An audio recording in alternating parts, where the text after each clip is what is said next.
Chair పనిచేసే కాడ నుంచి, ఆఫీసులలో పనిచేసే దగ్గర నుంచి, వాళ్ళ ఎయిర్పోర్ట్లో పనిచేసే మహిళలకు కూడా అనేక రంగాలలో మహిళలకి రక్షణ లేకుండా పోతా ఉంది. మన క్రీడలలో కూడా మహిళల మీద అసభ్యంగా ప్రవర్తించాలని చెప్పేసి వాళ్ళు ఆ క్రీడా బోర్డుకి అప్లికేషన్ పెట్టుకుంటే వాళ్ళ సమస్యను పరిష్కరించే దిక్కు లేకుండా అయిపోయింది. మహిళకి క్రీడాకారులు వాళ్ళు దేశాలు పోటీ పడి ప్రైజులు మన దేశానికి తెచ్చే వాళ్ళు మమ్మల్ని ఇట్లా హింసిస్తున్నారు, వేధిస్తున్నారు అని చెప్పేసి వాళ్ళు మొరపెట్టుకున్నా కూడా బోర్డుకి వాళ్ళు పట్టించుకునే పరిస్థితి లేకుండా పోతా ఉంది. మాకు మహిళలకు రక్షణ కల్పించాలని వాళ్ళు ఢిల్లీలో పెద్ద ఎత్తున ఉద్యమం చేశారు.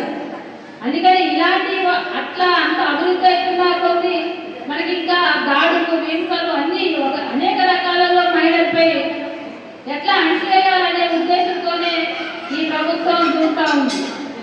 ఇప్పుడు చాలా పిల్లలు మనం చదువుకుంటా ఉన్నాం. ఇంతకుముందు చదువుకోవాలంటే పట్టాలు చదివించి పనిచేసేవాళ్ళు, కానీ వాళ్ళు అనేక చదువులకు పంపించి మనం ఉద్యోగాలు చేపించే స్థాయిలో ఇలాంటి దాడులు జరిగినప్పుడు మనం ఏమనుకుంటా ఉంటాం, వదిలే చదువు చాలే, ఉద్యోగం చాలమ్మా, నువ్వు ఇంటిగా ఉండి పిల్లలు కూడా మంచిగా నీ భర్తకు సేవ చేసుకోవాలని చెప్పే స్థితికి వచ్చేటట్టుగా ఈ బీజేపీ ప్రభుత్వం తెస్తా ఉంది. అంటే మహిళ అంటే పిల్లల్ని కానీ భర్తకు సేవ చేసి ఇంట్లో ఉండడమే, ఆమెకి ఏ పని రోడ్డు మీద పోవడానికి భర్త తెచ్చి పెడితే ఇంట్లో చేసి పెడితే సరిపోతుంది అనే దృష్టిని ఇవాళ బీజేపీ ప్రభుత్వం తీసుకొస్తా ఉంది. ఇవాళ ఒక కేంద్ర మంత్రి బిడ్డ నా పిల్లల్ని వేధించారు, అరెస్ట్ చేశారని చెప్పేసి ఆమె కేసు పెట్టింది. ఒక మంత్రి అంటే ఒక మంత్రి దేశాన్ని, మన భారతదేశానికి మంత్రి కూతురు, ఆమె కూడా రక్షణ లేకుండా పోయింది అనేది మనం ఎట్లా ఆలోచించాలి? కానీ ఇవాళ అదే ప్లేస్లో ఒక మంత్రుల కొడుకులు, ఎమ్మెల్యేల కొడుకులు అనేక రూపాలలో ఇవాళ అత్యాచారాలు చేసి కేసుల్లో ఉంది. వాళ్ళు ఎట్లా కేసులు ఉపయోగించుకుని తప్పించుకునే వ్యవహారం కూడా మనం చూస్తా ఉన్నాం. అందుకని మన పిల్లల్ని చదివించుకునేటప్పుడు వాళ్ళకి ఉద్యోగ అవకాశాల కోసం మనం కొట్లాడాల్సిన అవసరం ఉంది.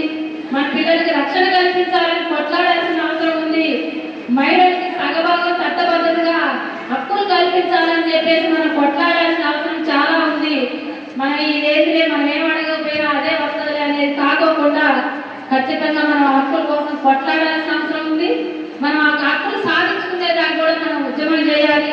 మన ప్రగతిశీల భావజాలంగా మన గ్రామాలలో కావచ్చు, పట్టణాలలో కావచ్చు, అనేక రంగాలలో మన వైపు కూడా అన్యాయాలు, అక్రమాలు జరుగుతూ ఉన్నాయి. వాటిని మనం ఎలా పరిష్కరించాలి అనే స్థాయిలో మనందరం కూడా ఆలోచించగలగాలని కోరుకుంటూ మన మహిళా సంఘం ఏదైతే పిలుపునిచ్చిందో వాటికి వ్యతిరేకంగా పోరాటం చేయాలి. మనం ఇంకా చదువుకునే పిల్లలకు ఉద్యోగాల కోసం మనం కొట్లాడాల్సిన అవసరం ఉంది. అందుకని మీరందరూ కూడా ఆ వైపుగా ఆలోచించాలని చెప్పి కోరుకుంటూ నాకు ఈ అవకాశం ఇచ్చినందుకు అభినందనలు తెలియజేస్తూ ముగిస్తాను.